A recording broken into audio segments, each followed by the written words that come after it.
As runners, we all challenge ourselves in ways we never thought possible, pushing the boundaries of what we're capable of to smash through targets and set ourselves new, bigger and better ones. This awesome hobby that we share gives us one thing in common, and it brings us together as a community. Whether you're working towards completing your first parkrun or you're a veteran of the sport who's run 100 ultra marathons, we all know the feeling of reaching that maxed out effort and our own red line. Welcome to our podcast, where your hosts Brett Elsmore and Andy Maguire discuss the struggles, the successes and everything in between on our running journeys, as we all work towards the next time we're running the red line.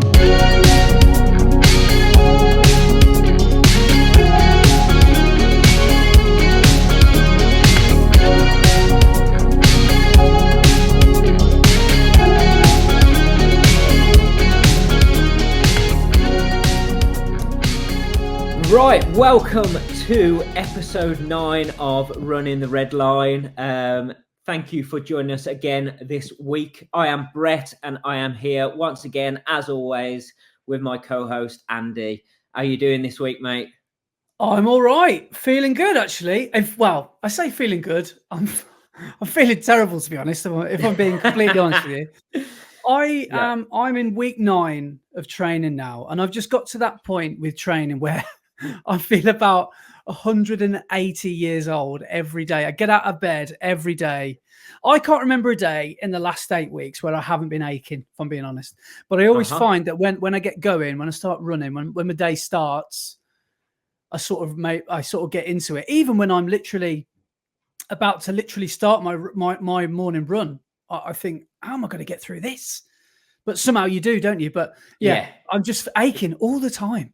So I don't want to start off with a moan, but yes, you ask me how I am, I'm aching. Yeah, I know the feeling well. Number one, because we are in high mileage time, so aching, and just because I'm an old man, I just ache every morning anyway, no matter what. Well, this is something I was thinking of on my run today, because you know how your mind just sort of flies away sometimes, and what I was thinking was, if you think about elites, they're peaking, probably, speaking for the men here, probably in their, I know Kelvin Kipton was a big anomaly, but 30s, would you say? Early to mid 30s? Would you say that's when the peak for elite marathon runner is? Yeah, I would say, early 30s. And that's like world record times. That's like serious times. But like, if you think about the average Joe, the average person running, I don't know, the Brighton Marathon or Manchester Marathon or whatever, you've got people overtaking you in their 50s, 60s, 70s. So it's like, what is the peak for, just going as fast as you can as a hobbyist? I'd say it's probably closer to your 50s maybe, or mid 40s. Well, I think it depends on when you start running. Because if you've started when you're a youngster, then your peak is going to arrive sooner than if you start running later, because you've put more of a toll on your body at an earlier time. And it obviously adds up over a period of time, doesn't it? So like most hobby runners, you find that they start later in life because they suddenly find doing something for fitness to try and keep themselves healthy and try and shy away the years that are creeping up on them. That's when they start running, hobbyists, whereas people who are into athletics seem to start when they are young kids. Like I don't know if this was the same for you, but I was always a skinny, lean kid. And that probably lasted until almost exactly, I swear down, until my 30th birthday. And then I remember being 30 and thinking, okay, I'm a bit wobbly in places I didn't really used to be wobbly. And I can't, should I? And you start thinking, oh God, should I have had that? That third dessert that I used to have. And like, I just, my metabolism slowed right down. And that happened to me in my 30s. So, I mean, that to a degree is a lot. I mean, I talked about this in one of the early episodes, maybe about why I got into it, but I hate to say it, but it was for the aesthetic, because I was getting married and I wanted to look good in my wedding suit, if I'm being completely honest. So I started running because that's the quickest, fast-tracked way I knew how to lose weight. because I didn't have a clue what I was doing. So I thought, right, let's start running a couple of 5Ks a week or a couple of half an hour runs a week, and then take it from there. And the rest is history. But yeah, it was purely aesthetic then. And I realized that I had to do that because I didn't know what else to do. Yeah. Really? Yeah. See, I was a bit of the opposite, really. I was always a bit of, well, I wouldn't say I was like big, but I was on the chubbier end of kids. And I still like exercise lots. I was well into basketball when I was younger. So I used to be out in the back garden playing basketball all the time. Then got into skateboarding. And like years went by where I was skateboarding like pretty much every evening. And because skateboarding must be kind of aerobic, because like the amount of times, the amount of leg strength you must need. And I mean, I don't know anything about skateboarding, but that doesn't sound like an easy sport. No, well, we'd have weekend trips away to skate parks and stuff, and we'd go on a Sunday morning, get up at stupid o'clock, get to the skate park for when it opened at like 9:30, 10 o'clock. And we'd skate until it closed at maybe 6 o'clock in the evening, then travel back home. But we wouldn't stop at all. It would be constant, nonstop. But I was never what I would call slim or like average build. I was always on the slightly chubbier side of it. Whereas now I've started running, I have completely changed my body makeup to the point where people have like commented on it, saying how different I look now that I've lost so much weight. I remember having that conversation with my mum once, and in a mum way, she was like, "Oh, you should lose a bit of weight, Andrew."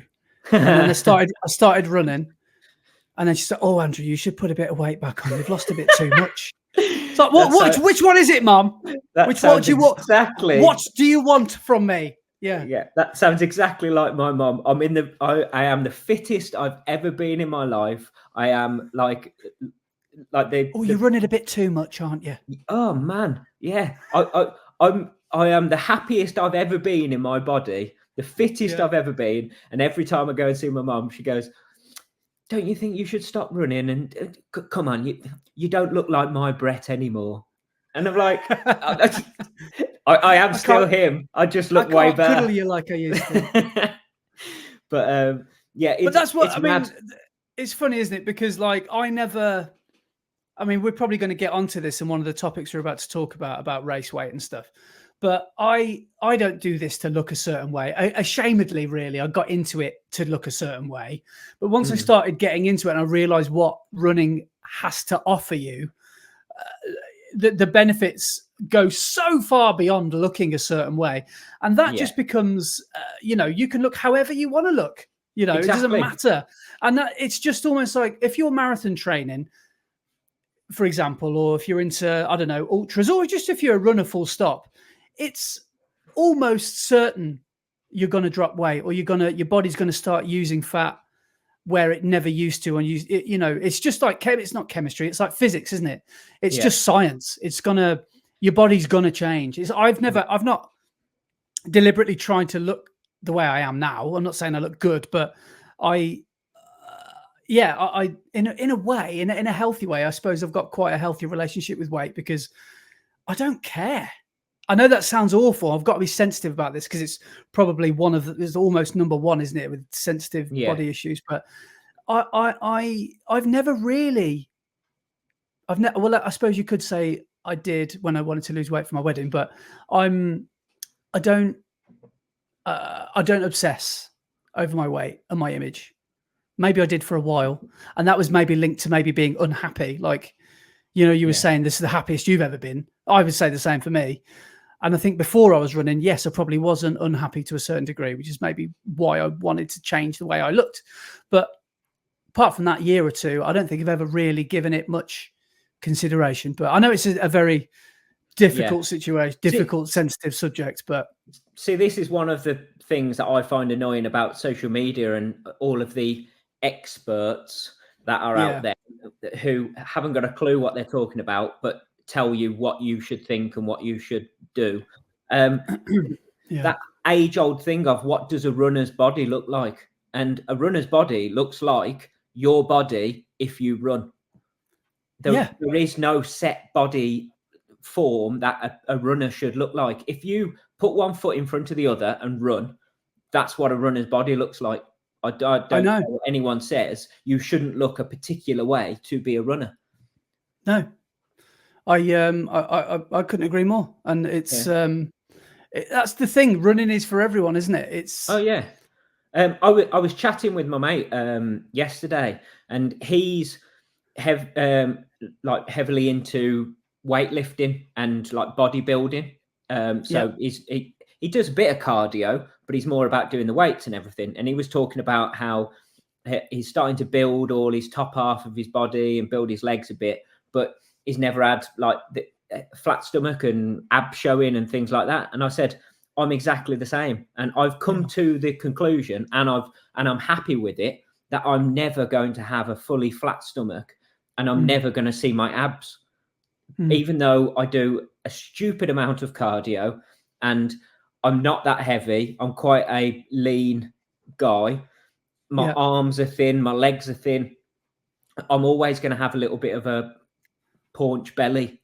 I'm never going to have a complete flat belly, and I'm happy with that. I know I'm never going to look perfect. When I do my my YouTube videos, I love a slow-mo. I love to slow it down to 25% and I get that 100 frames a second sexiness. But I forget that it's me that I'm filming. I used to look at the videos, the footage of me, and think, oh, I can't put that in because I'm a bit jiggly up top, or my belly looks bad, or I've got my moobs are not looking the best they've ever looked. But now it comes back to, I have that little brief thought, oh, that doesn't look the best, does it? But then I think, well, no, because I could probably run 50K tomorrow if I wanted to, or I'm training for a marathon, or I've got myself down from not being able to run a few lampposts to now doing a 20-minute 5K. So it's like when you think about what you've achieved versus how you look, it's just it's ridiculous, isn't it? It doesn't really. It should never really come into it. It's a bit like when you put that. I can't remember what race it was. I think it was possibly the quarter marathon race, wherever it was. It Suckley. That's it, yeah. In the summer last year, and in the video, you took your t-shirt off, and that was the week after. That was Dimmock when my nipple bleed. My nipple bled. And you took your top off in the video, and my first response was to text you and go, "Yes, get it out! Like, don't even worry about what people think. You be proud of what you've done and what your body looks like." Because I mean, I don't think I'll ever be that guy that goes running down Bromsgrove High Street or down like past the ball ring with me top off, with like a washboard stomach, rock hard pecs. I don't think I'll ever be that guy, but I now, like you say, if I'm hot, I want to take my top off, I will. Yeah. I used to really care about that sort of stuff. Yeah. But now it's when I was younger, I would never take my t-shirt off on the beach.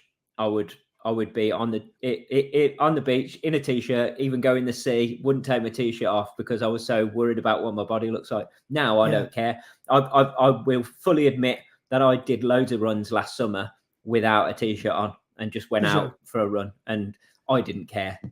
Yeah. Yeah. It's amazing when you think about your body and what you've got it to do up until this point.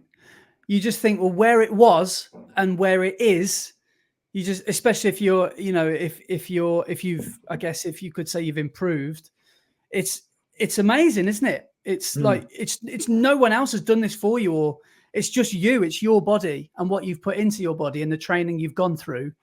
Like you bought, what is it that, the Baz Luhrmann song? Do you remember that? The Wear Sunscreen. Yeah. One of the lyrics in that is that your body is the greatest instrument or the greatest computer you'll ever own. Yeah. And it's just, it's so true, isn't it? And you only get one of them. Yeah, exactly. So be proud of it. Be proud of that body. And the thing is, as soon as you start running, you are going to lose weight. It's a thing that's always going to happen. And there is lots of body positivity of any shape at the moment, but I don't care who you are, losing a bit of weight will always make you feel better. And it's one of the things that running will make you lose a bit of weight. And you'll start to feel positive. If you then put that weight back on just because your body gets used to running, that's not a problem. But you will feel better as soon as you start, because your health will be better. It's not just weight, it's your health in general. And that starts with a bit of weight loss, but then turns into just everything in your body working properly. So, scientific question, because I don't really know the answer to this. Is that because the body, when you're putting it through an aerobic state, is it using fat, body fat, as fuel, and that is burning quicker? Because is that true that it burns fat before it burns carbs? No. So your first energy that your body, so before I say anything, I'm not a scientist either. So not a coach, not a scientist. Don't listen to anything we say. No, this is just speaking for myself anyway. Yeah, this is just what I've read or heard or whatever. But your first fuel source is your glycogen in your muscles, and your glycogen is put there by carbs. So your carbs that you eat replenishes glycogen in your muscles. And that's your first fueling system. Your body will then learn to use fats at a slower pace. So I think when you're in your zone 2 and stuff like that, once it's used up most of your glycogen, it will also use up the fat in your body stores, and use that as your energy for moving. So I guess that's why you start to lose weight when you start running, because you're using the glycogen that's in your muscles and then starting to use fat as well. But your glycogen is what fuels your faster paced stuff. So faster paced stuff will always be based on your glycogen rather than your fat stores. That's why a lot of the time you hit the wall, because you are depleting your glycogen stores. But if you're not using your glycogen, it then glycogen then apparently turns into fat. So the sugars that are in the carbs turn into glycogen that your muscles store as your energy. And then you use that energy within your cardio workouts or whatever workout you're doing. And then if you don't use those stores over a period of time, because you're putting more in there for your muscles because you're eating, it then turns into fat. So if you're not doing exercise, that's why you put on weight and put on fat, is because that glycogen's turning into fat, as well as the fats that you're eating are being stored. And I also read as well that when you run, let's just say you run a marathon, I heard one of the main reasons 20 miles is such a common wall to hit is because, as an average, you will burn 100 calories per mile. Times that by 20 and you're at 2,000. And you think about your daily recommended intake and you've burnt that within 2, 3, 4 hours. That's why you're in trouble if you've not replenished carbohydrates. And I need to remember this podcast and listen back to it, because I'm the world's worst fueler, because I need to remember to keep myself fueled, because they say for fueling, during a marathon you should be taking on about 70 grams of carbs an hour, at least. Some of the elites are taking on 100, 110 grams of carbs per hour. But the average is about 70, I think. And they take it through the bottle, don't they? They take so they take liquid carb drinks. Whereas if you're taking gels, a normal gel is what, 22, 23. I thought it was 30. Yeah. So if you're hoping to put in 70, then you're gonna have to have at least 3 gels per hour. Yeah, I'm just looking at this, and it says per 100 grams. This is bad radio. I'll read it in a bit. I'll let you know. What was it you were looking at? This was a High Five energy gel, berry flavor. Oh, okay. And these are the ones I used to use. But the whole thing is a 40 gram. That's the whole weight of it. I'm sure there's about 22, 23 grams in a gel of carbs. Yeah, carbohydrates. 57 grams per 100 grams, 23 grams out of 40. There you go. Carbohydrates. Yeah, that's right. That's yeah, you know your stuff. You proved it. But yeah. Yeah. So you've got so you're having to have at least 3 gels an hour to be hitting that 70. Wow. grams. So that's some serious fuel then, isn't it? If you're going to be by that admission, that's 3. Let's just say you do a 4-hour marathon. That's 12 gels. No. Yeah. Yeah.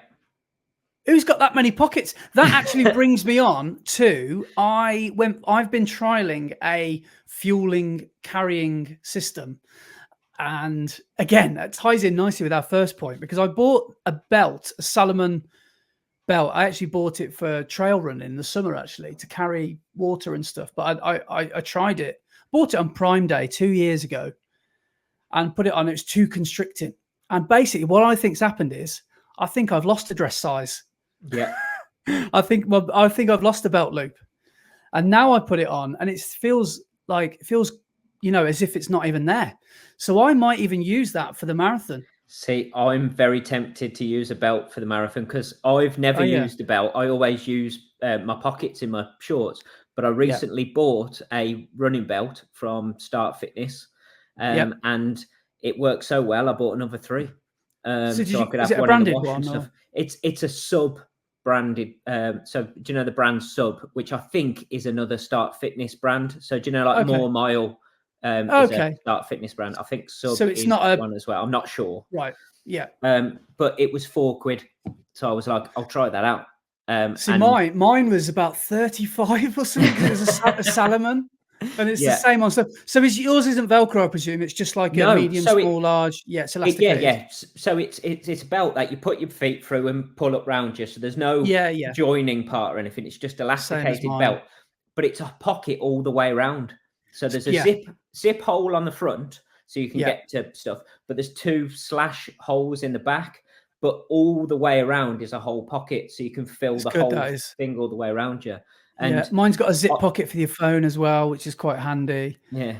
And I've been using that on my Sunday long runs, and I'm really impressed with it. So I think I am actually going to use that, because whenever I've used my pockets in my shorts before, because all the pockets are on the back, everything on your back's quite heavy, and then it's constantly flapping around and just smashing you in the back constantly on every step. Whereas this, because it's quite tight around your body and you're distributing it around your waist, it's a bit better. Doesn't move around, does it? Yeah. So that is a big advantage, and I'm pretty sure that will be my strategy as well, because you could even wear it underneath your vest, can't you? So it's not even on top, So that's exactly what I've been doing. Yeah. So yeah, I think I'll be doing that as well. And it's just, I was going to ask you actually, because I still haven't gotten round to buying any fast chews or anything. So I'm still on the Voom stuff, which I'm happy to report. I've had been doing some testing. We're not sponsored, of course. Don't be silly. But we just like this stuff. We went to the running show a few weeks ago, me and Brett, and we found this Voom stuff, and we thought, yeah, go on. And since then, I've bought another couple of boxes. I don't know if you have. But I bought the caffeine and the lemon and lime one.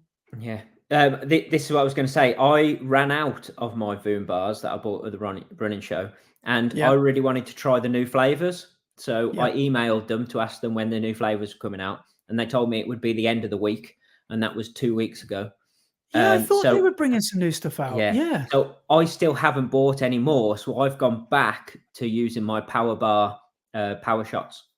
Well, that's the thing I was going to ask you about, because I am tempted to see if it would be feasible to use them alongside the Vooms. That's what I was going to do when I can get some more Vooms and do a bit of a mixture of using the jellies as well as the Voom bars.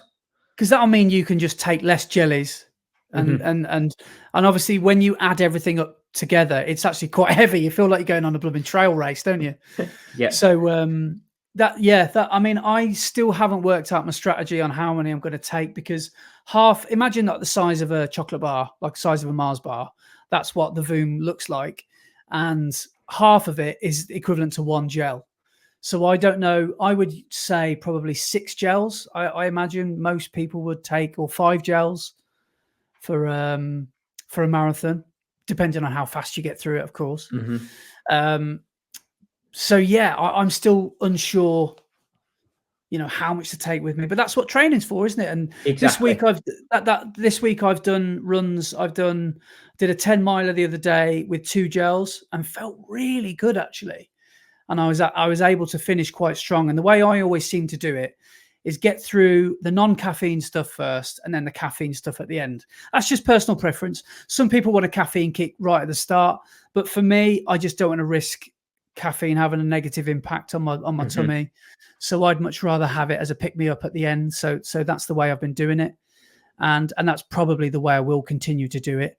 But in the marathon, that's probably a bold strategy, because if I've run out of the other non-caffeinated gels and I've only got caffeine left and I've still got 10 miles to go, it might not be the best. I might have to re-strategize. But yeah. What about you? What do you do in terms of caffeine and non-caffeine gels and stuff? Well, the power bar ones that I use are all caffeine. Ones. Right, okay, yeah. So I think because I like coffee so much, and I drink so much of it, I think I have got my stomach quite used to having caffeine. So like last year when I just used the power bar ones, it is caffeine, taking on caffeine every single time you take on gel as well.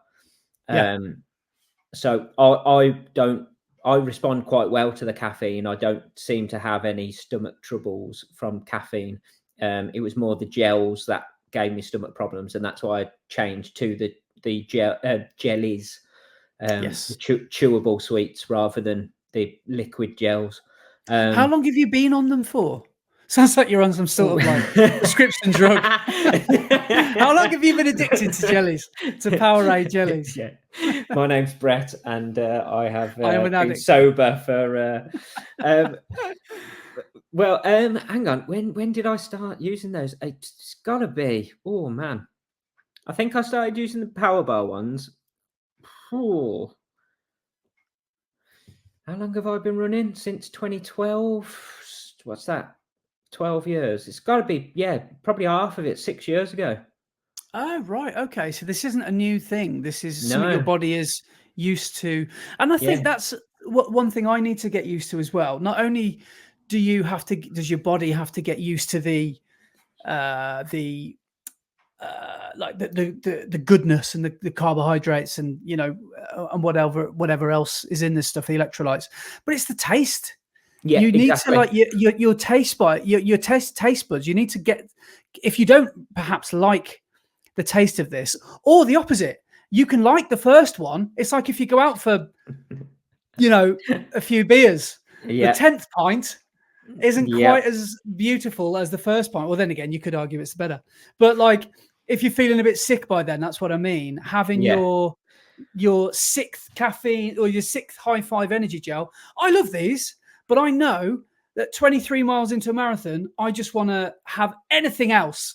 I'd have a pint of Guinness at that point. I'd have anything, a Marmite sandwich. I'd rather have that than an energy gel, because I don't know why I find it sickly sweet. So you've got to try and keep training down the line and find out what works for you. See that's the thing. Before I was using the power bar ones. I was so when I first started running, I tried gels, just didn't work for me at all. So I moved on to using Cliff shot blocks.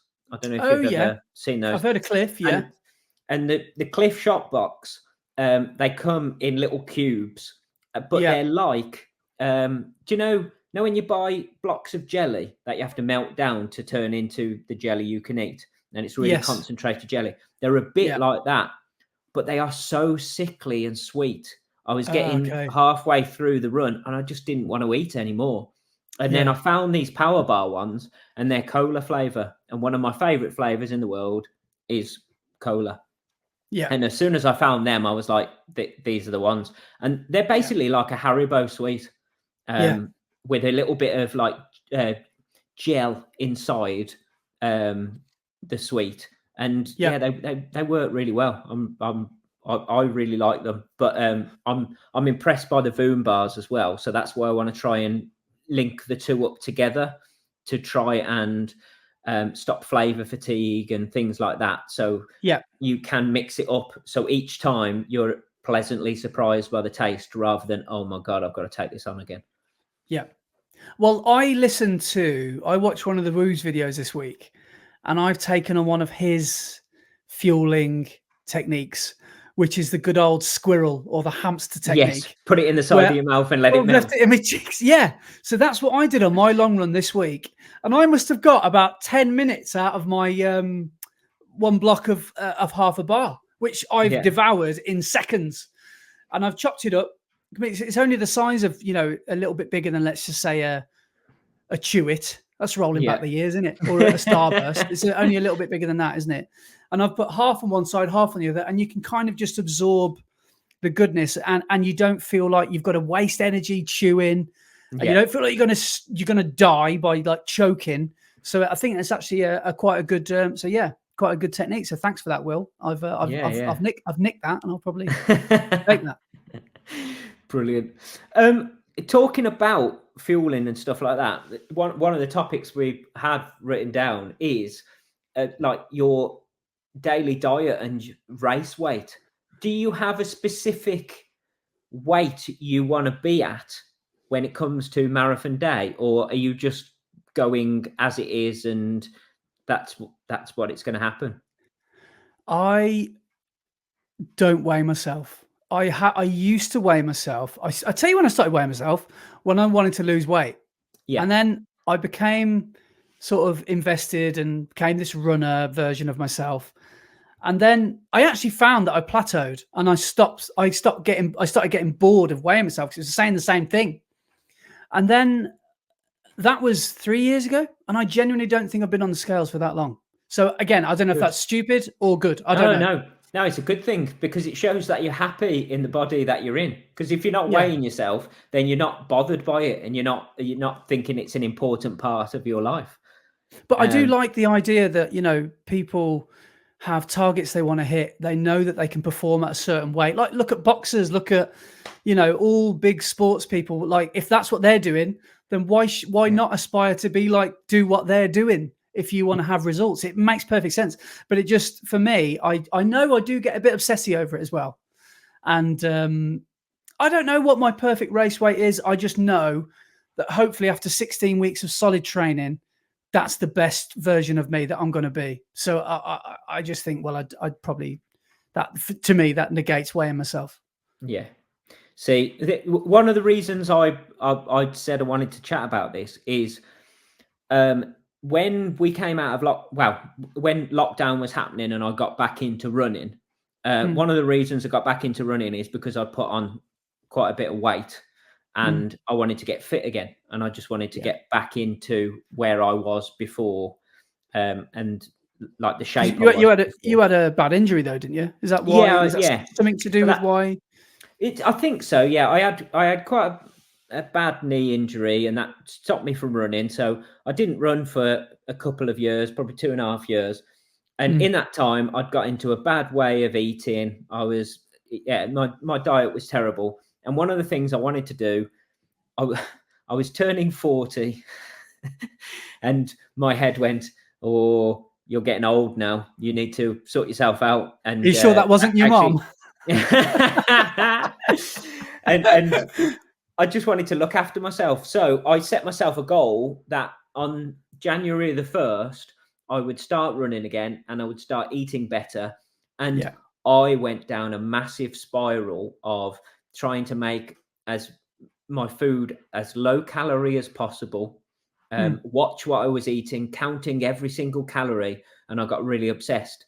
And looking back on it, it was a really bad time. Well, not time, but really bad idea for me, because I do get really obsessive with things. If I'm going to do something, I do it properly.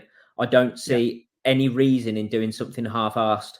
If I'm going to do it, I'm going to do it. For example, you were at the stage where you were maintaining a daily amount. And if someone say it's your, I don't know, sister's birthday, and she's like, Brett, we're all going to go out for a meal tomorrow, or we're going to get a KFC after we pick up the kids from school, you'd be like, I'm sorry, I can't.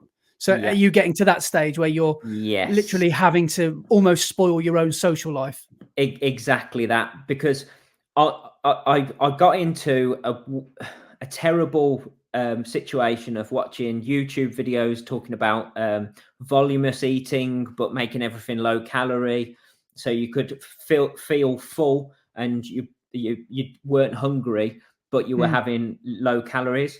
But because I was doing loads of running as well, I was losing loads of weight, and I was counting every calorie and making sure I wasn't going over my calorie allowance for the day. And I'd set myself on a cut, but even though I was cutting calories, I was still doing loads of exercise, and I wasn't really eating enough to cover the miles that I was doing. So I worked out your running was suffering. And this is exactly what I was going to say. So I managed to, and exactly what you said, my 40th birthday came around. I'd lost loads of weight, and it was during the time in lockdown where you could go and visit one person and be in a bubble.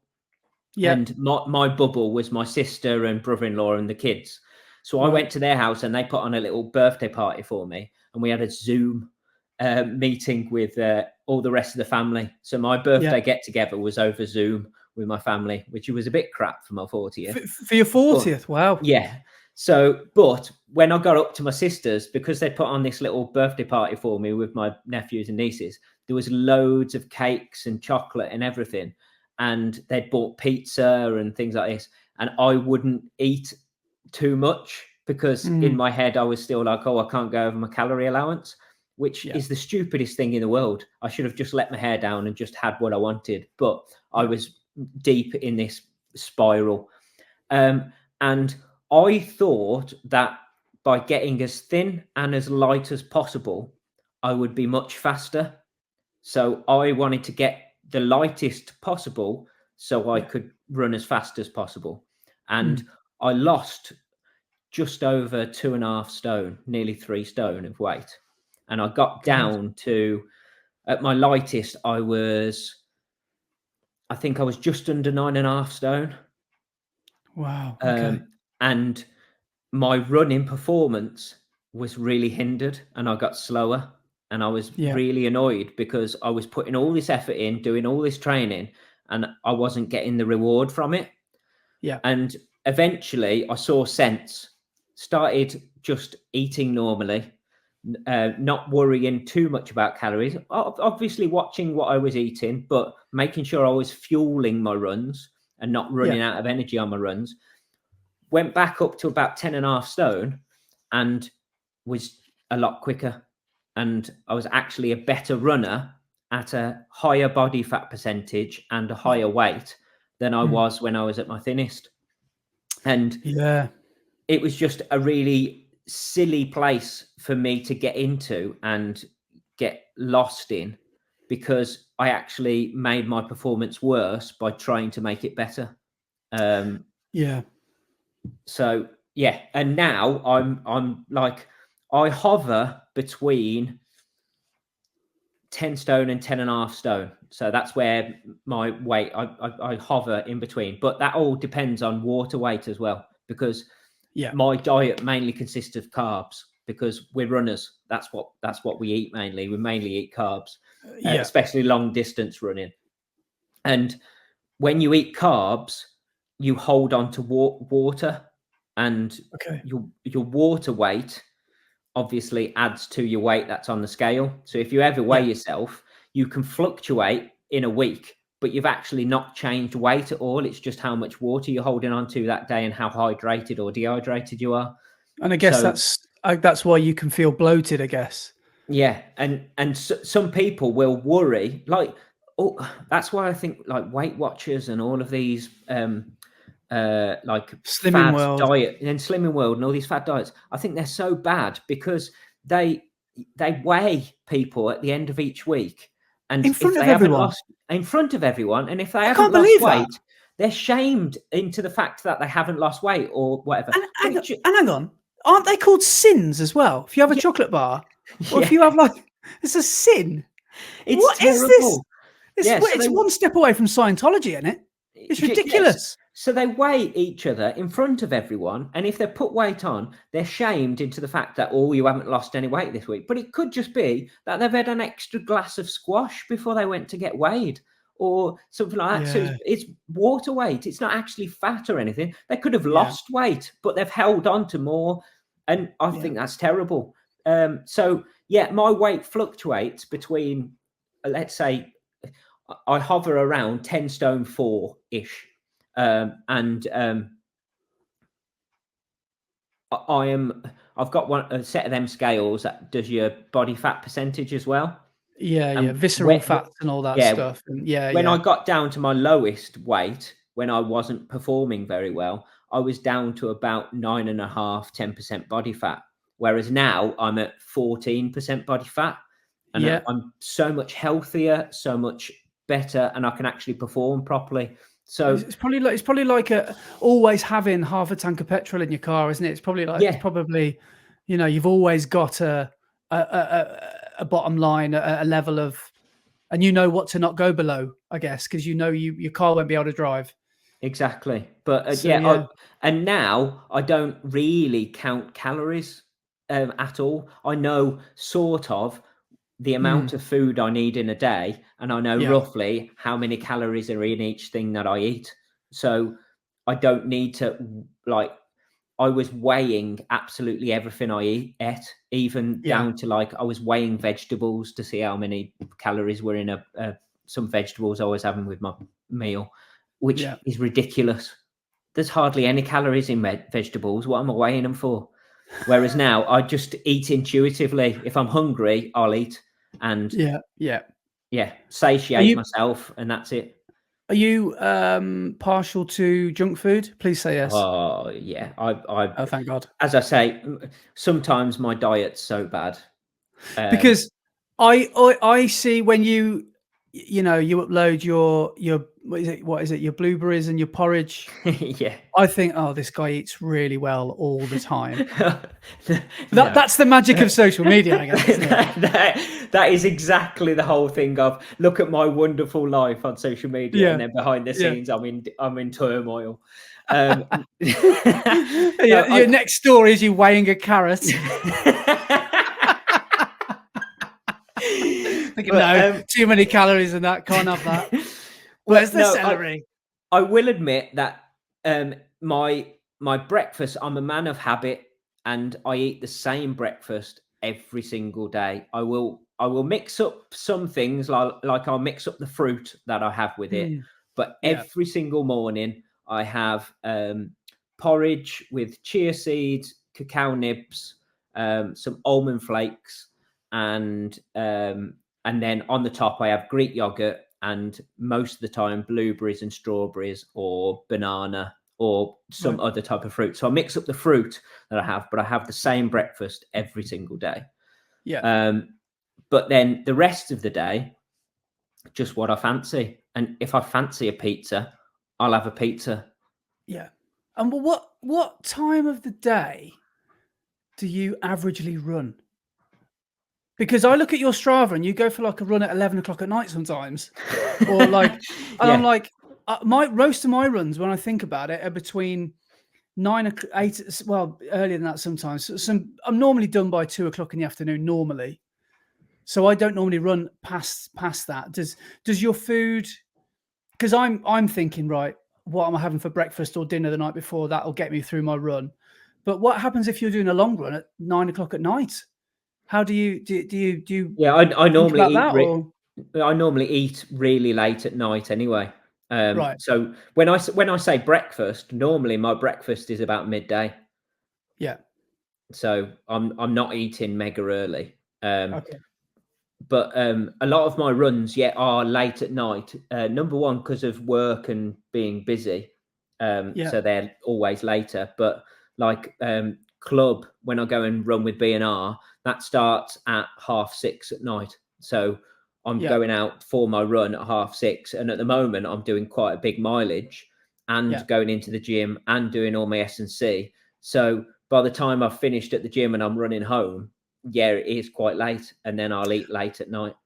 I could normally get away with doing anything below 16K, is about 10 miles fasted in the morning. I can normally get away with no breakfast, but I always think if I'm going to go above 10 miles, I'll need to probably have a bit of breakfast and wait an hour or two. And what do they normally say? How long? I know there's no official answer to this, but you should eat 2 hours, or is it an hour at least? Yeah, 2 or 3 hours you should 2 or 3 before. Yeah, so at least 2 hours to allow your body to digest, and then allow yourself to what's the word I'm looking for?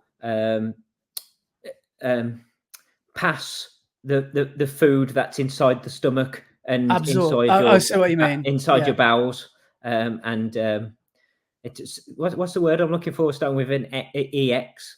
Excrete. There we go. Excrete the stuff that's inside your bowel. Get rid of the waste. Yeah. Yes. Well, basically. we were talking about like weight and doing what you've got to do to perform at a level that you want to perform at. I was watching, I can't remember which marathon it was now, but the Welsh runner. Oh God, what's his name now? Kelly's fella. Kellogg's on the Runs Is fella. it Matt? Matt Rees. Yeah. That's him. Yeah. So he's pretty fast, and he's about 225. Yeah. Or potentially faster this spring. He's hoping to go 220, isn't he? He's hoping. He's up doing Manchester, isn't he, with you? Oh, is he? Yeah, I'm pretty sure he's doing a Manchester block at the moment. So, but I remember watching, it was either Valencia or Dublin or both. He woke up at about, I mean, this is a commitment to the cause. I can't do this. And maybe that's why I'm not running the same times that Matt is running. But he got up, he woke himself up about 3:30 in the morning, had a very controlled breakfast, literally planned the carbs, planned the amount of liquids, planned his toilet break, that sort of stuff. But he literally got out of bed. It must have been about 4 a.m., something like that. And he was racing at, say, 8 or something like that. And I remember his morning routine started so early. And it's just like, wow, I don't know if I'm prepared to do that, because that's so committed to the cause. Yeah, I feel like I'd be missing out on sleep. But he's probably in bed by 8 o'clock the night before, whereas I'm up till 1 o'clock. Yeah. I will say though, because what do you eat normally before a run or a race? Because I've got into the habit of because I eat late at night. Obviously, I'm still got that food and that energy in my body when I wake up in the morning, but I want something before a race or like a Sunday long run. So I've got into the habit of using malt loaf. So I have saurine malt loaf in the morning, a couple of hours before my run, because it's got a load of slow release carbs and it's tasty and it's really convenient and quick. But what I have done a few times recently, well, I say recently, I've done this quite a lot, is I will take the malt loaf up to bed with me and put it in my bedside cabinet. I'll set my alarm for a couple of hours before I need to go out for a run, wake up, eat my malt loaf, go back to sleep, have another hour in bed, and then get up and get ready and go out for my run. No way. That's serious commitment. So you don't stay awake after those few mouthfuls of food. You can literally just eat it and go back to sleep. Eat it, make sure it's down, have a couple of sips of water, and then go back to sleep for an hour. Wow! And that's when you're doing your long runs. You're, say, for example, your Sunday long runs. Before races, I can't get back to sleep because I've got nervous race energy, and you always wake up early before a race. But before my Sunday long runs, I've been getting up and just eating and then having a bit more sleep, so I'm fully rested. That's a serious commitment. That's putting me to shame, because I'll have some more this week. I've been eating cornflakes. We've been eating, what else? I eat a lot of granola. Basically, Laura can make from scratch the best. You'll have to come round for your breakfast one day. Laura makes the best homemade granola with, like, I don't know how she does it. Like a bit of cinnamon. There's like golden syrup. There's like, I don't know how she does it.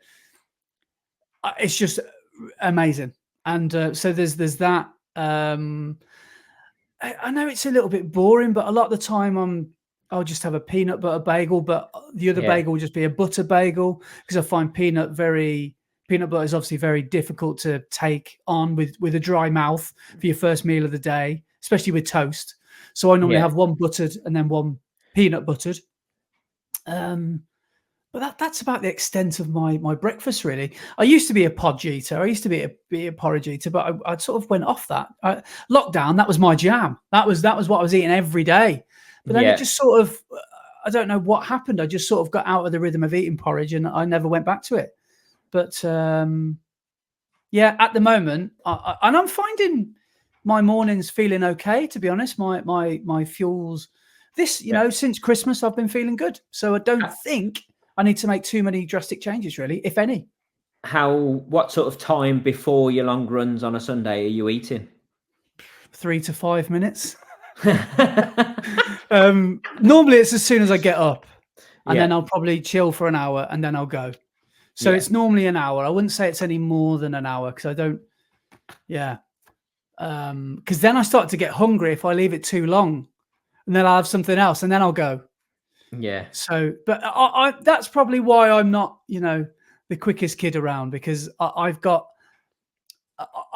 guess I'm a bit lazy, and I'm not the best when it comes to discipline.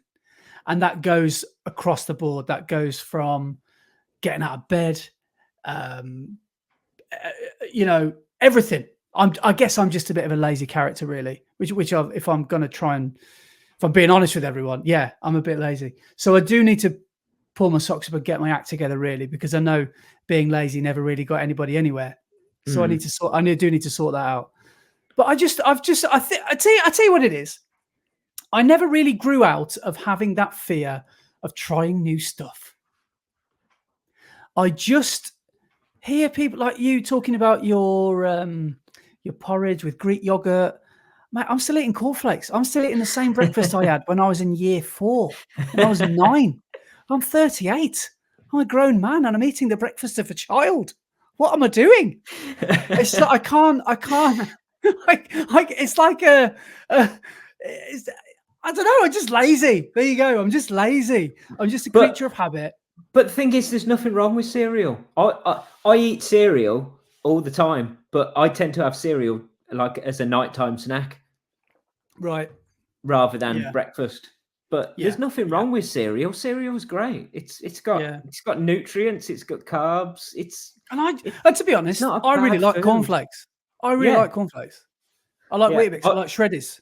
I really like just plain bran flakes, but I don't eat them so much now because they've got so much fiber in, and I don't want to be pooping constantly on my runs. Yes. Yeah. So I don't eat bran flakes as much anymore. But I love the taste of just plain bran flakes with some milk. They're tasty. Do you think bran flakes were invented in like Camden Town or something? And because they're brown, aren't they? And they're called bran flakes. Were they invented in Essex? Well, I don't know what should we call them. Call them bran flakes. Oh man, that's brilliant! And I really hope you are joking as much as I think you are. I think I've cracked it. I think that's why. Yeah, it's nothing to do with the fact they're made from bran. Oh, is it? I thought it's because of the colour. Made in head office is in Colchester. Bran flakes. Brilliant. From Lambeth. Yeah, brilliant. Right. What was I? Oh, you've thrown me off completely. What I was going to talk about next. I was going to say something. Right. Anyway, what's your training this week been like? What have you been up to, running wise? Well, I said to you just when we came off air, I've got a bit of a niggle, a little bit. So I did. Yeah, this doesn't happen to me. I never get injured. So, but I'm not injured. I'm just moaning, complaining. And I'm too lazy to do anything about it. I'm too lazy to book a massage, which is something I do need to do because it's recovery week next week. But I did a long run on Sunday, just gone, and I did It was a hilly run, and that was the run I might have been talking about on last episode. I can't remember if I mentioned I was going to do it, but that was like not looking at the watch, no care of pace. It was just A to B and back again, and it was running the Malverns, and there was a lot of hills, and it snowed, which looked absolutely, made it look extra cool. And it was a really good fun day. I was very jealous. Yeah, the views were awesome, and there was just a good when it snows. You know, when it's like a snow day. There's just a feeling when you walk past each other, everyone's a bit more happy and smiley, and you see other runners and you like smile at them and they smile back. And it was good. It was really good. It was hard. And we got the 20 mile done, or the 20-ish miles. I think it was 31K for me. So it was about 19. And I felt all right. Obviously, I felt pretty battered because it was a difficult run. But woke up or did a recovery run on the Monday, which I always religiously do, which went well. But then the DOMS hit and I woke up Wednesday morning. No. The stupidity continued because Wednesday I did my Sunday long run because this Sunday I've got another race. I was going to say that you've done it again. You've done the long run before a race again. Yeah. So, I mean, again, just the way I prefer to do it because I don't really want to do half marathon after my hard 10K, which will be quite a hard 10K because I think Nottingham is quite a hilly course. And I'm hoping that I can recover. Well, that's what I was thinking. I'm hoping that I can recover enough to get me on that start line, like I did for Bourton, get my long run done on the Wednesday, which is what I did. And then yesterday woke up and it felt like I've been dead legged, you know, by the school bully when I was at school. In my arse, basically. My right bum cheek was really, really sore. And so, lots of self-massaging and foam rolling. In fact, no, I haven't done lots of foam rolling. I've done a little bit. And I thought, right, won't do the scheduled run yesterday, which is Thursday. I'll do it Friday instead, which was supposed to be a speed session. And I got to Friday and I just thought, no, I don't think that would be a good idea at all because I'd still got this dead leg sensation in my right glute. And so I did an easy run today, which is not far off my recovery pace. It was really nice and chilled, but I still got the volume. I'm still after that volume. So I still did, I think I did 10 mile today, 11 miles. Shout out to my dog, Daisy. She broke her PB, furthest ever run. And Daisy's fitter than most people, by the way. Like, it's crazy that she can just drop an 11 mile run just for, she's got a cow. You also put the cutest photo ever on your Instagram stories. The way she's looking at you as if to say, what have you just done to me? Why? Yeah, I think I'd just broken a spirit like an elephant in the circus. She's just like a robot by then. So, we got that run finished, which was good. And now sat here now, I can still feel it. Still feels a little bit, I'm going to have to move a little bit gingerly tomorrow at Parkrun. But again, that'll be nice and easy. But long story short, it's not severe, but it's enough to slow me down. And I'm glad that I abandoned my speed session because I could have probably got through it, but you never know until you try, do you? So I could have got through it. Yeah. But that's that question I was going to fire to you. If you feel a niggle and you've got which your whole life is, you're injured. How are you, Brett? I'm injured. So do you still go ahead and do that session? Yeah. Do you pull back? I was going to say, welcome to my world.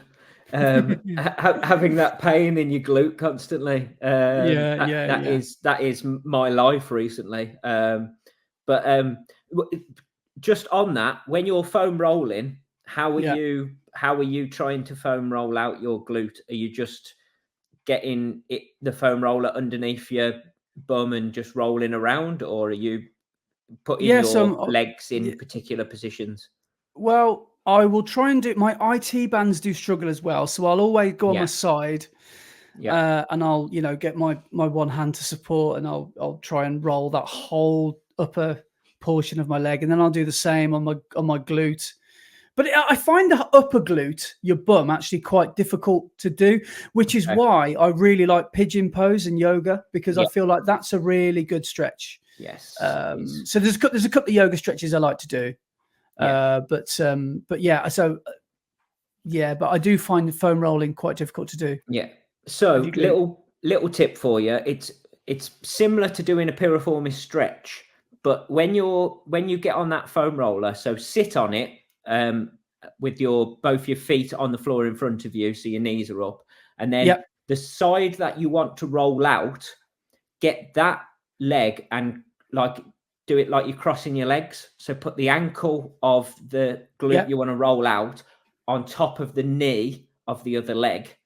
Okay, and then move over to the side onto that side and roll your glute, because that will stretch your glutes and your piriformis, which is like right in the middle of your glutes, and it'll allow you to get in there on the foam roller and actually roll out that glute a bit easier. All that weight is falling on that side then, isn't it?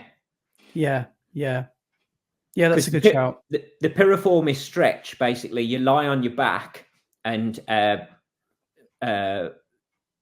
put your feet flat on the floor so your knees are in the air, and then you cross your one leg over the other, so you put your ankle of your one leg onto your other leg, and then the leg that is underneath, you pull the quad like that. So you put your hands behind your thigh and pull that leg towards you, so the one that's crossed over then starts to stretch that piriformis in your glute. That's why I went oosh, because I can just feel that stretch already just sat here. I can imagine that's quite a tender. Yeah, that's a stretch I use a lot, obviously, with my glutes being tight all the time. But going back to your question, I'm a little bit stupid sometimes, and if I've got a niggle, I just try and forget about it and ignore it. And just do what I'm going to do anyway. Obviously, if it's hurting a lot, I will call it and won't do as much, but I'll always give it a go first just to see what it feels like. So like on Tuesday this week, we did that Paula Radcliffe session that I was talking about on the last episode. Is that the pyramid one? No. So this was, it was 45 minutes. Ons and offs around the track. On the track, and it was alternating 400, so alternating laps of the track. And you started at marathon pace for the first lap, and then the next lap was 10k pace, and then you went back to marathon pace, back to 10k pace, and carried on doing that for 45 minutes. Right. So I started that, and after about 5 or 6 laps, I thought, oh, that's a bit tight on my glute. It'll go in a minute, and just carried on. But by the end, it was all right. It wasn't too bad. I could just feel it there. It was, it was just, I knew it was there. It just wasn't too bad. So I could carry on at pace. But I was really pleased with that session, actually. I didn't quite hit my 10k laps, but I think that's partly because I'm not in 10k shape at the moment. Right, because you've been working on endurance and so I was a bit silly to try and hit laps at 10k PB pace rather than 10k pace that I'm at the moment, which I probably did in the end, because I set out and I'd said that my marathon pace laps would be 100 seconds, which is about 99 seconds for a lap would have been 6:40 a mile pace, which is what I want marathon pace to be. So I said, let's round it up. Let's make it 100 seconds. So 100 seconds was my marathon pace. And then I said I was going to do 85 seconds for my 10k pace, which is 5:45 pace. So that's like PB pace. And I ended up overcooking every single one of my marathon pace laps and not quite hitting every one of my 10k pace laps. So your paces were kind of similar. Well, they're not far from each other. But I ended up doing most of my 100-second laps. I was doing in about 95 seconds. And all of my 10k pace laps, I was doing in about 88 seconds. Oh, right. Okay. So there should have been a little bit more daylight between the two times. But I managed to keep that going throughout the whole 45 minutes, and I was pretty pleased by the end because I managed to do 30 laps in just over 45 minutes. So that's pretty good. Nearly 7.5 mile, I think. Nice. I mean, that's some serious, like I've said it earlier, but like commitment to the cause, because that's running around a track. That's got to be not easy mentally, and there's not a lot to look at. apart from the 100 meters before the bend comes. And yeah. But no, it was a decent session. I really enjoyed that one. It's a session I remember from last year enjoying. So I was quite looking forward to it, it was good. And then like last Sunday as well, I was quite pleased with my session. I set out to do 17 miles in total. I was doing my session I set myself was 3 miles warm up, 5 miles at marathon pace, 1 mile float, 5 miles at marathon pace, and then 3 miles warm down. Nice. And I did like a progression in those first 3 miles for my warm up, and then I managed to hit every one of the first 5 miles. I managed to either hit dead on pace or just below, so that was good. Then did my mile float at about 7:15 pace, so that was decent. Then my second 5 miles of marathon pace, the only one I didn't hit was the first mile of those 5, but I only missed it by 2 seconds. So right. I'm not bothered about that at all. And then the 3 miles down were all around 7.5 minute mile pace, so like steady pace. So I was really pleased with that. So I hit all but one of the 10 miles of marathon pace within that 17 mile block. So yeah, nice. Decent. I'm quite pleased with where training is at the moment. Added together, how much sort of marathon pace work did you do that day? 10 miles of marathon pace. 10 miles, nice. See, I'm not. 17. I haven't done that much yet. I've done. Now I've got a little bit more time than you. I've got 2 more weeks because you've essentially got 14 weeks from when you started, haven't you? Yeah. I've got 16. So I'm just going into the second half now. I've just started week 9, and I know I'm feeling this slight injury. Well, I can't really call it an injury, but a bit of discomfort in the glute.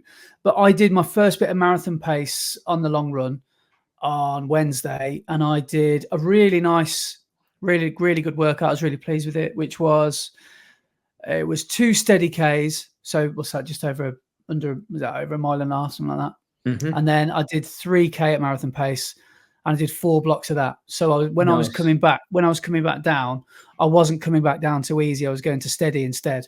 Yeah. So I said to myself, don't make this. I know this is a long run, but don't make it too easy, because I need to start getting comfortably uncomfortable. Sorry. Yeah. I need to start knowing how marathon pace feels. So when it's time to step off the gas, don't step off completely. Just go down to steady instead of easy. Yeah. Because you can run. Yeah, you can run easy home, or you can run easy there. Exactly. Yeah. Exactly. That's why the mile in between my 2 blocks of 5 miles was a float mile rather than slowing down completely. It was a float mile. So yeah, I always think of float miles is around 30 seconds a mile slower than marathon pace. So I was slightly off that. I was 35 seconds that mile slower than marathon pace, but it was still. Is that a bit faster than steady? Yeah. So my steady pace is 7:30 a mile is about my steady pace. Whereas I ran that float mile 7:15. So I would say my float pace should be about 7:10. Yeah. That's pretty good. What I was very pleased about that Sunday run. Let me just have a quick look at the what's it say? Because the overall 17 miles that I did, I averaged 6. So I did 17.32 miles because I hit 17 miles and I still had about 2.5 minutes before 2 hours was up. So I just carried on until I hit 2 hours. So in those 2 hours, I did 17.32 miles, which meant I ran an average pace of 6:56 a mile, and 6:51, 6:52, somewhere around there. 6:51, 6:52 is 3 hour marathon pace. Oh, wow. That must be massively encouraging then. So I felt a lot more positive about Manchester after that run, knowing that I was so close to 3 hour pace for that 17 mile. So are you peaking yet? Have you got a couple of weeks of peak coming up? Yes. So I've got So this Sunday will just be another marathon pace long run. So there'll be blocks of marathon pace. I think I'm going to do probably a mile on, mile off. So mile at marathon pace, mile float, marathon pace, mile float, probably times 6 in between a warm up and warm down on Sunday. Then the Sunday after is Droitwich half, which I'm still deciding whether to go out and race it as a half or whether to do it a bit easier than half pace, do it more of a marathon pace run. But I'll make up my mind on that. And then the week after is peak week, where we'll be doing the fishing 20 miler. I'm excited for that. Yeah. I think that's going to be quite, Do you know the only thing, quite exposing? The only thing I'm not looking forward to about that peak week and that fishing 20 miler is it's on a Saturday. And does that mess up your? It fries my head because in my training I always want my long runs to be on a Sunday because that's the day when the race is going to be, and I want my body and my head to know that on a Sunday it's go time. Rather than the day before. I believe that because you get up on a Saturday and you feel different to how you feel on a Sunday, especially when you do parkrun every week. You know what you're in for, and you know the mental mindset you need to get into. So I didn't really think about it that way because I very rarely do a non-stop long run on a Saturday. So we'll have to wait and see how that one goes. But I am looking forward to it, so it should be good. It should be good. But do you know the only thing that I'm well gutted about, which I didn't realise when we booked it, is the fishing 20 miler is on the same day as the 12-stage road relays. So B&R put out an email saying, "Oh, we're looking for teams for the 12-stage road relays." And it's on the same day as the fishing 20 miler. So I can't do the road relays this year, which I'm gutted about, but never mind. Is that an inter-club thing or is that So it'll be the Midlands one. And then I think it's the top 20 teams go through to the national one, which is still at Sutton Park. But all of the top 20 northern and top 20 southern teams all come up to the 60 teams in the nationals. But the Midlands one is on the fishing 20 miler date, and the nationals one is on the weekend of the marathon. So I won't be doing either of the 12 stage. But I'll do the 6 stage later in the year. So I'll still do one of them. I'm going to Parkrun tomorrow. Are you going to Parkrun tomorrow? Yes. Do you know what one you're going to? Yeah, I'm going to probably just keep it local tomorrow and just go back because Worcester, because finally it's back on. So I'm probably going to go to Worcester Pitchcroft tomorrow. Oh, okay. And I've taught Laura into doing a sandwich with me. So we're both going to run. We're both going to run that together. I'm going to give my wife a little shout out. I've shouted at my dog. Now I'm going to shout out my wife because you'll be proud of her. She's got some new race shoes for Gloucester 10K. So I don't know if I mentioned this, but she's got some snazzy Takumi Sen 9. Excellent. She thought she'd take them for a spin round the block today. She's come home with a 5K PB. Yes. So she was at 34 minutes, and now she's today come home with 31 and a half minutes. So she broke it by 2.5. I know she knocked 2.5 minutes off it. That's amazing. So I'm awesome. Great work, Laura. I both can believe it and also can't believe that she smashed it by that much. But she's been putting a lot of work in. So and I always said this: you can't just buy new shoes and hope they do the business. It doesn't work that way. You have to bring the effort. But the shoes are just the extra sports car that get you there a bit faster if you use the shoes correctly. And I just said to her, these shoes won't feel maybe the comfiest you've ever put on because they're almost like a flat shoe. They've not got like an aggressive rocker like a lot of super shoes do. And they're not the most comfortable. So I'm not really singing them up to you. I'm not really talking them up to you, but just trust them. Just get a nice stride going and then just trust them. Let them do the work. But obviously try and keep consistent. And she did. So amazing. Amazing. That's awesome. I'm well happy about that. That's wicked. So you have started like a domino effect in our little friendship group and of these Takumi, because you first told me about the Takumi Sen 8, so I don't know, 18 months ago, and I went and bought them. And I'm still on those Takumi Sen 8. So I think, is it worth me looking at the 10s now when they eventually drop in price? Yeah. Because are the 9s... I've just bought another pair of 9s, which I used for the first time on Tuesday's session on the track for that Paula Radcliffe session. Nice. Which the blue ones, they're like Arctic blue sort of thing. Yeah, they mate, they just felt great. But I've just bought another pair of 9s because I've heard that they've changed the 10s slightly. So the only change from the 8s to the 9s was the upper. The sole and the rods are exactly the same, whereas they've changed the midsole and the rods and the outsole on, as well as the upper on the 10s. Yeah, the 10s looks quite different, doesn't it? I think. Yeah, and there's lots of I've listened to lots of reviews, and some of them have said it's lost a bit of the joy from the 8 and the 9, and some of the pop that came from those shoes. So I've just bought another pair of 9 to stockpile a little bit, so just in case that's true. Yeah.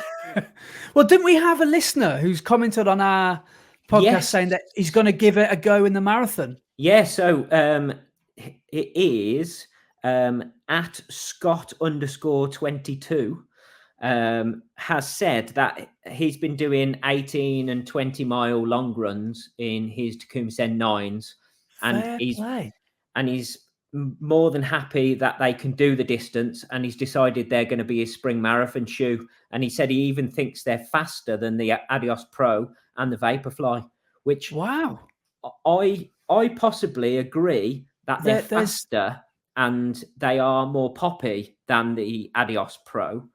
I just think the Adios Pro are a bit smoother. That's why I like the Takumi Sens for the shorter races, because they feel really poppy and snappy, and they feel like you want to. When you're bringing effort, it matches effort. Yeah, and they propel you forward. But I think the Adios Pro are a bit smoother with the way that they go through the stride. So that's why I'm going to stick with the Adios Pro for the marathon. Yeah.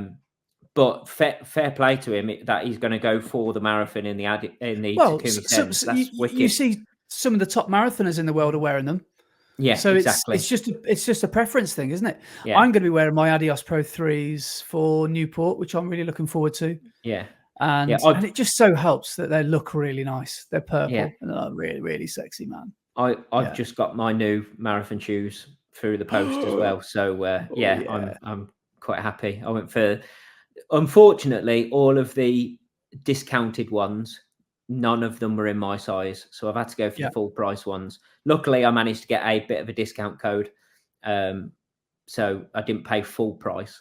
But I've gone for the they're beige, peach, and yellow and red accents on it. So they're really nice.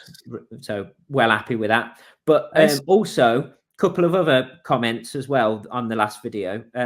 Mark Hurdy-Gurdy_runs has mentioned the Adios Pros and said he thinks they come alive after about 40 or 50 miles. And I think that's so true, because the Light Strike Pro midsole on the Adizero range of shoes does need working in. They need some running in, excuse the pun.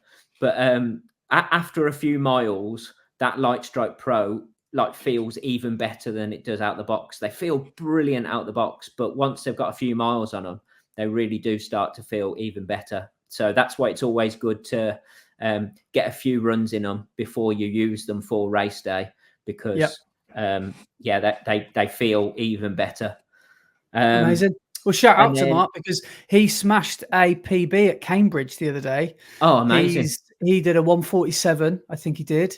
Correct me if I'm wrong. So I think that was a big PB for Mark. And see you Sunday, because him and his Mrs. H, they're going to be at the Nottingham 10K, Mark said. So, hope to see you there. Hope to see you on the start line. Mark, I think you're sitting this one out, I think. Or I I don't think you're racing, but hopefully, yeah, see you for high fives. Yeah, wicked.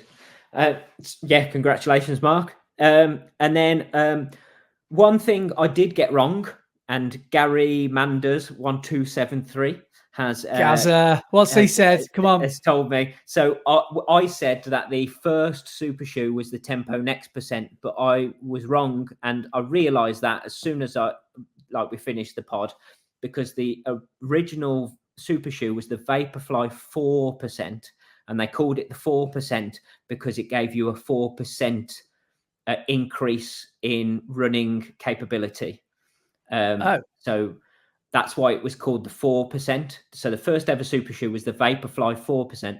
Then the Tempo Next Percent, they called it the Next Percent because it was the next one in the line, and it gave you even more. And that was the training shoe that they put to go alongside the Vaporfly. So Vaporfly 4. I never heard of that.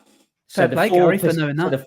So the 4% was the original super shoe, and then the Tempo Next Percent came afterwards, and then obviously is that the same comment where Gary said something like originally it was done in the 90s, but it flopped? So Brooks put a carbon plate in their shoes back in the 80s, and it didn't take off. But I think it was possibly because a carbon plate mixed with EVA standard foam from back in the 80s probably wasn't the nicest of rides, because you've got a stiff foam. Yeah, so you've got a stiff, firm foam with an even stiffer carbon plate. It would just be horrendous underneath your feet, I would have thought. Yeah. So, because part of what makes the super shoes is the super foam, and that's what makes the carbon plate work so well, because just the foam on its own works really well, but that carbon plate then stiffens up in between the soft, squidgy foam to give you that rigidness that you need for the propulsion to make it even better, and the springiness. But the foam itself is the most important part of a super shoe. Yeah, I suppose it is. Yeah. Well, we should probably say at this point, if you've got any questions for us, if you want to make any comments, then please, if you're watching us on YouTube, then stick them in the comments below, or you can drop us a DM on Instagram. If you're listening on Spotify, send us an email. Our email is, Brett, I don't know what it is. Is it pod@runningtheredline.com? No, that's yours. Forget that. Because we've got two email addresses, haven't we? Hang on, I've got it written down somewhere. No, hang on. I wish I'd never said anything now, because I can't remember what it is. And Brett's just walked off. I don't even know where he's gone. He's literally just walked off. So he's back. He's back. I've got it on a post-it. Nice. It's runningtheredlinepod@gmail.com. Cool. I look forward to getting no emails. So please just send us an email. Someone. We're just going to get spam advertising stuff. That reminds me. So we've had our first influencer collaboration proposal. So do you fancy doing this, Brett? We've had something from Geo. They're called Oh No. That's not a good start. Oh no. Oh no, Wear Fit official. Hello, this is Emma from Oh No, We Are. Oh, is it We Are Fit? No, it's Wear Fit official. Your profile caught our eye, and we believe that your unique aura would blend seamlessly with our dynamic activewear brand. Up until now, we've just put about 5 thumbnails on the Instagram. So yeah, cheers, Emma. You've done a good job so far. We're thrilled to invite you to collaborate, intertwining with your distinctive charm with our stylish designs. As a token of our appreciation, we're offering you a curated selection of our premium activewear, entirely complimentary. We're confident that these pieces will complement your personal style and elevate your captivating presence. Drop us a message, blah, blah, blah. Do you know what it is? Sports bras. Really? Women's activewear.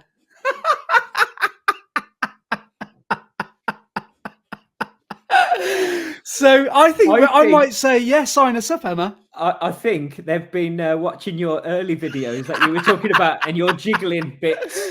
They've been watching my slow-mo. Right, no more slow motion. no more 25% speed, because Emma has seen them and she's like, right, there's only one person I know to mark it. Oh no, wear fit. And that's Maguire. Give him the sports bra. Amazing. So yeah, all right, Emma, we'll be in touch. We'll be in touch with our unique auras. We'll blend seamlessly with their dynamic activewear brand. Tokyo. Should we mention the Tokyo quickly? Oh yes, yeah, just quickly. So Kipchoge had a bit of a shocker, didn't he?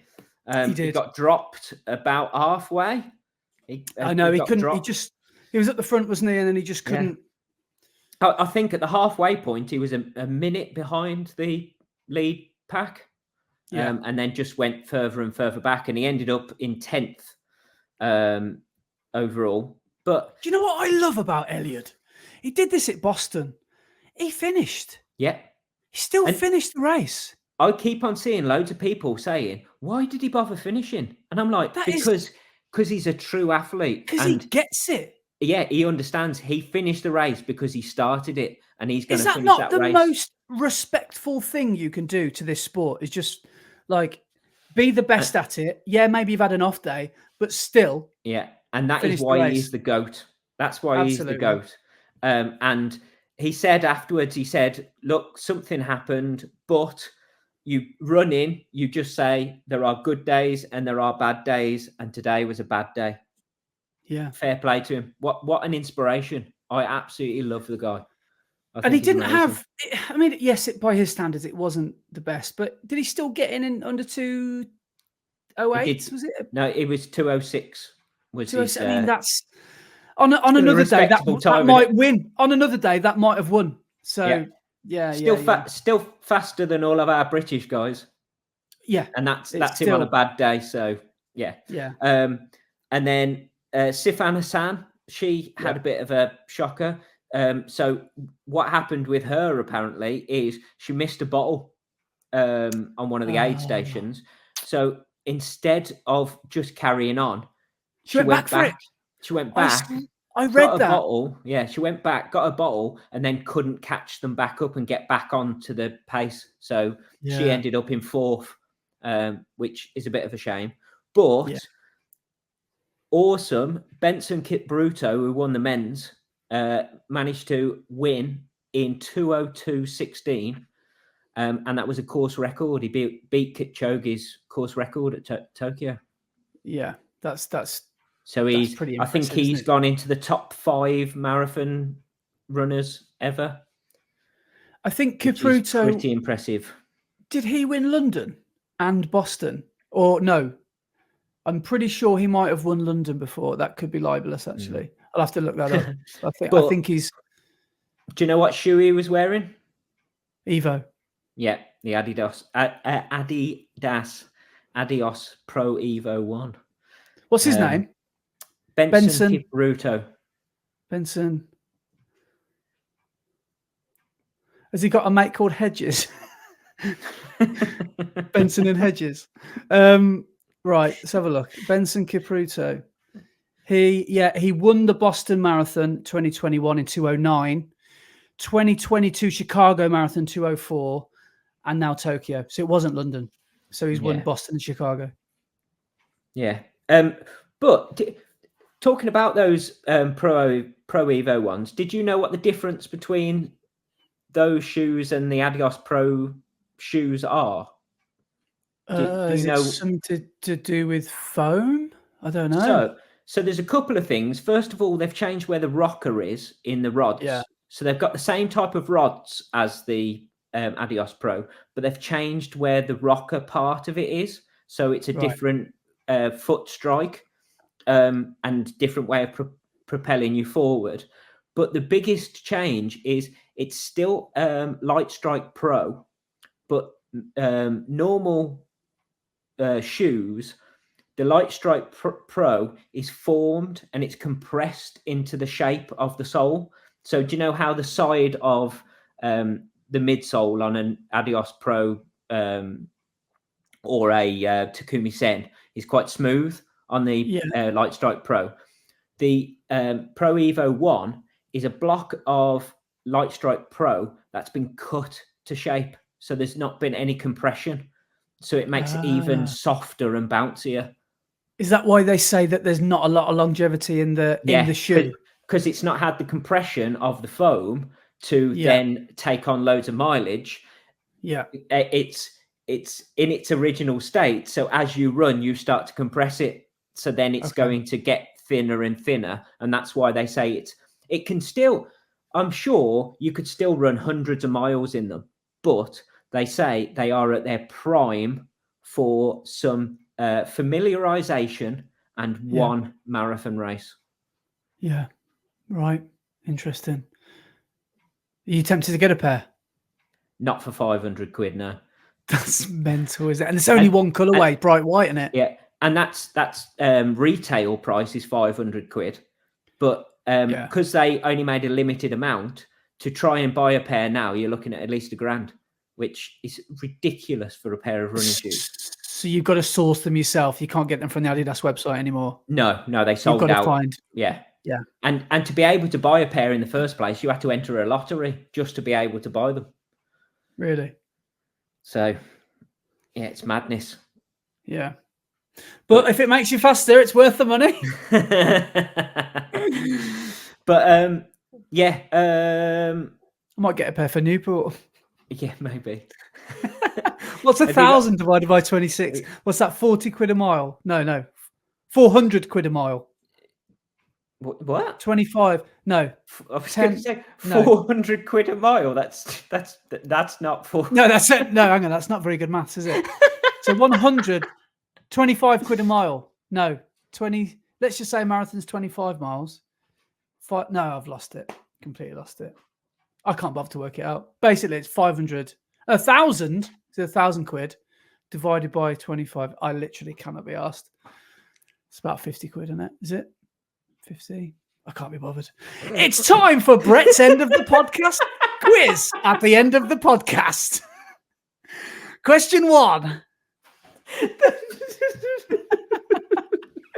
We've been talking for too long. Right. Are you ready? Ever. Your brain, I could see the cogs whirring and the little hamster getting up to speed. Yeah. 400 quid a mile. Expensive shoes.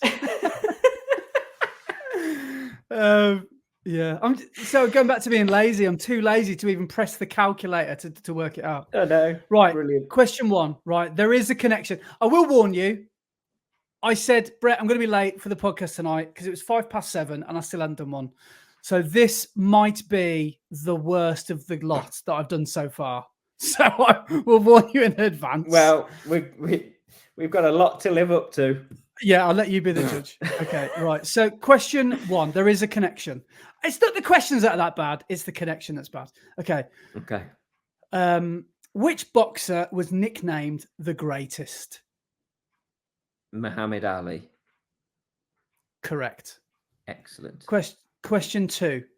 Brown, Columbia, Cornell, Dartmouth, Harvard, Penn, Princeton, and Yale are all members of what?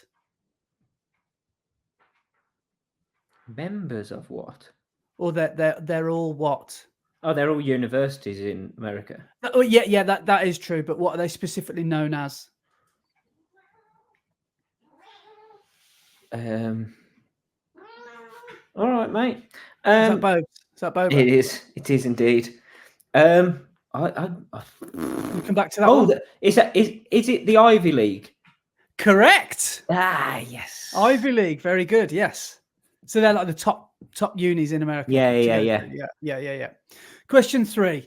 What is the 5th sign of the zodiac? Oh, it's all made I didn't know this. I didn't made up.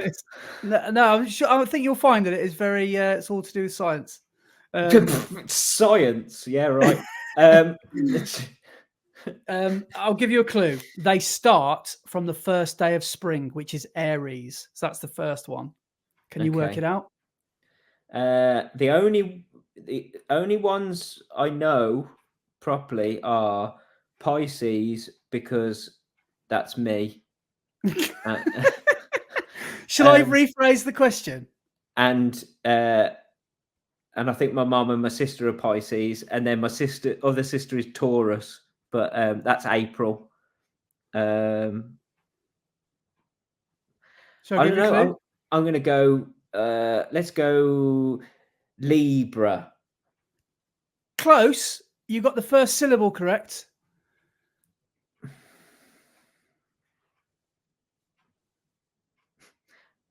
Leo. Leo, correct, Amundo. Okay. Question 4. I've got to say it's a big load of collywobble, isn't it? Oh no, it's all true. Especially, it's true when it's written in a newspaper. Okay, question 4. This week, an unexpected thing will happen to you. Next to Mystic Meg and a crystal ball. Before the lottery, do you remember that? Oh, what a legend. Right, question 4. 5 years' time and Lifegoeson are all songs by which band? In 5 years' time. Yeah, that's exactly what's going through my head right now, but I can't remember what they're called. Lifegoeson. Can you give me a clue? Yes. There are 4 words. The middle 2 are and the. Oh, Noah and the Whale. Yes, correct. 5th and final question. I don't know how to phrase this, because again, it's one of these where I've Googled the answer and I've had to come up with a question around it. So the question doesn't really make sense. Okay, I'll just write it. I'll say it how I've written it. Who was Paul O'Grady's character called? That's not English. Lily Savage. Who was played in drag? Correct. That's the worst English sentence I've ever heard. It's so foreign. Who was Paul O'Grady's character called? I told you it was about 7:17, and I told you I'd be on the call at 15:15. I was like, if you'd have said it in a bit of an accent, it would have worked. But because you said it in your Brummy accent. Who was Paul O'Grady's character called? Who was played in drag? It's Borat singing it. Nice. Yekshimesh. No. Right. I was just thinking about our Uzbekistani listeners. They'll probably be able to understand. Oh, yes. So amazing. So, yes, that is correct. So is there any connection you can think of between those answers?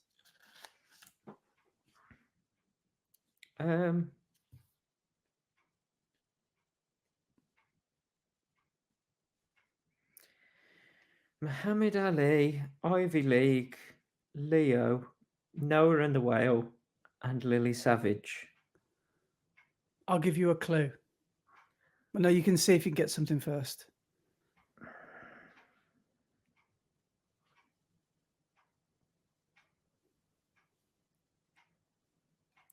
Like I said, maybe don't think so hard, because this is probably the worst connection that I've found.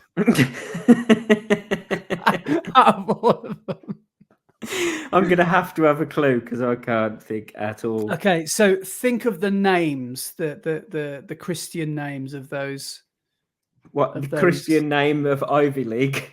Well, yeah. So there. So yeah, there is a name in that. The person Ivy League, their Christian name Ivy. Correct. That is a name. Yeah. Yeah. What's Leo's surname? DiCaprio.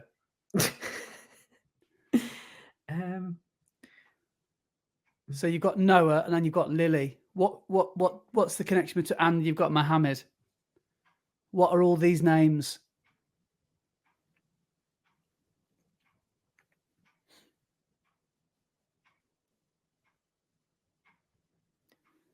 I have no clue at all. They are 5. They're not even the most. They are 5 of the most popular names to call your child in 2023.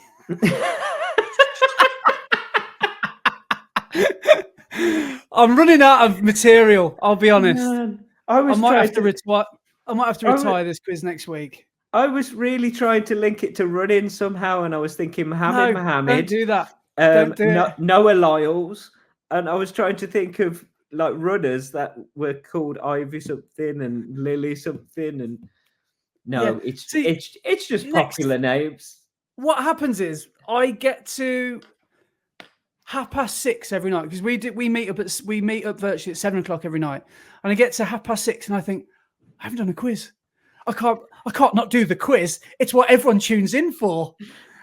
And I think, oh God, I do it, and I think, what's the point? So next week, I think I'm going to retire the Brett's end of the podcast quiz, unless you want to carry on. Yeah, we've got to keep it carrying on, especially as it's number 10 next week. So we're going to have a special 10th anniversary of the quiz. Okay. All right, you asked for it. I'll give you a really good one next week then. Excellent. So sorry in advance, dude. That was great. That was fun. If anyone knows the answer to 500 divided by 25 or 26, please let us know, because I can't even begin to even work it out. 500 divided by 25. 500 divided by 10. I want you to work it out now. Come on. Okay. All right. 500 divided by 10 would be 50, and then 500 divided by 20 would be 25. Yeah. So 500, divide that again. 25 is 12 and a half. £12.50. No. £12.50. Is it £12.50? No, it's not. Right. Do it this way. I'll help you do the maths. Right. So 25 goes into 100 how many times? 4. Yeah, okay. Times that by 10. 400. 4 times 10 is 400. 40. Hooray! Is it 40? So it's just under 40 quid, yeah. A mile.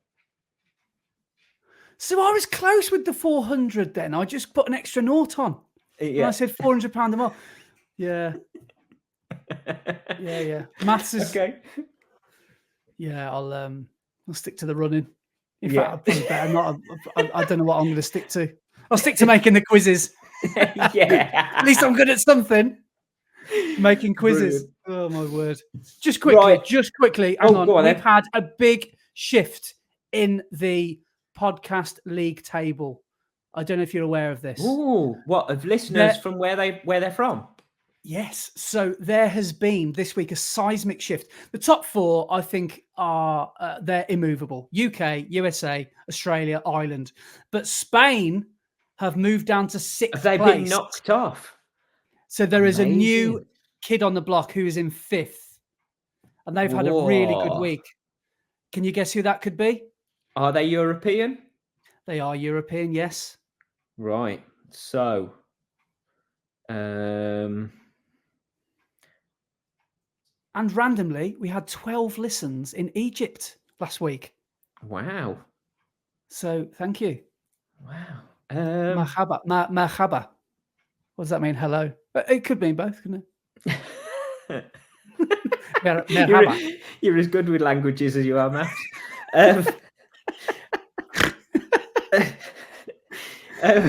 I'm going to go, let's go the Netherlands, Holland. Is correct! Yeah! Unbelievable! With 0.8% of the total listen time, it goes to the Netherlands. You are beating Spain by 0.15%. Wow, so thank you. Thank you to the Dutch. Yeah. It's us talking about Sifan Hassan. And it is. Yeah. Yeah. By the way, know what I learned? Go on. When I did Amsterdam Marathon, the Dutch for good luck was success. I remember that. I thought that was brilliant. I thought it was really good. That's amazing. I was going to say how incredible was Femke Bol at the indoors. The Dutch, the girl, yes, 400-meter runner. Yeah. My God. Is she the girl that went viral this week? Yes, for sounding like Mickey Mouse. Yeah. Yeah. But man, she was incredible. She'll be at the Olympics for sure, won't she? Oh yeah. But her main event's the 400 hurdles, and she's got a real good rivalry with an American runner, so that should be great to watch in Paris. Awesome. So, yeah, brilliant. But yeah, on that note, shall we call it a night there and leave these people in peace after hearing that awful quiz that we just did? I need some maths lessons during recovery week next week. Yeah, excellent. Right, so thank you so much for listening, and if you are still listening now, you deserve a medal. So thank you very much. And unless you're Gary Manders. He doesn't want a bit of tin. Doesn't want a bit of tin. No participation. Yeah, it's a mass participation. Yeah, but thank you very much. Thank you so much for listening, and we will see you next week. Cheers, guys. Here comes your favourite piece of music. See you soon, guys.